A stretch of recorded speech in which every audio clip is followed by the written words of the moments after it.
Tomato relish is such a fun recipe. It's one that's been around for a really long time. My mother talks about her mother and her grandmother making it, and she was super excited when she found out that I was doing a variation of it.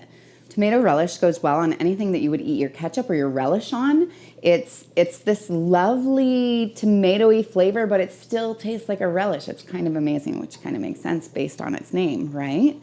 My favorite things to eat it on are hot dogs, hamburgers, in pasta salad. I like to use this as a base. I also like it in my scrambled eggs. It's actually really good. So the rest of this video is actually going to be voiceover because there were some audio issues. So go ahead and take a look. My first step was to take 13 pounds of tomatoes and blanch and peel them, seed them, and then dice them into small pieces. I also diced 1 cup of celery, 3 large onions, and 2 large sweet peppers. I then combined all the ingredients in a large pot.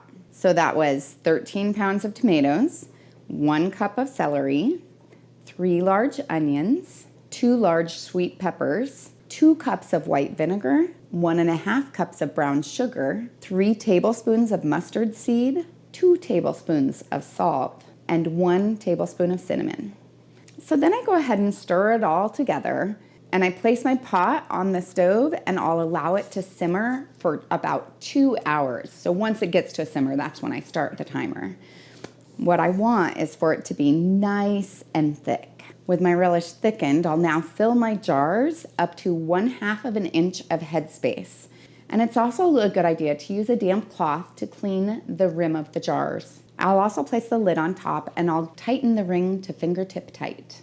I then process it in a boiling water bath for 20 minutes if I'm at sea level. I'm at 1,200 feet, so I would go for 25.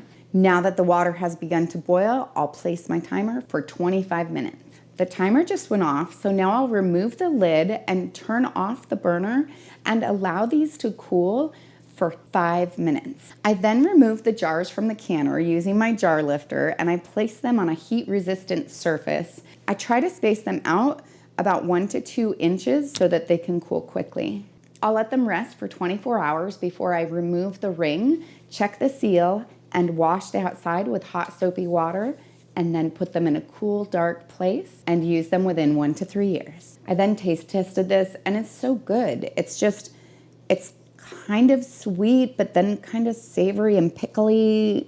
I don't know, it's just so good. You gotta try it.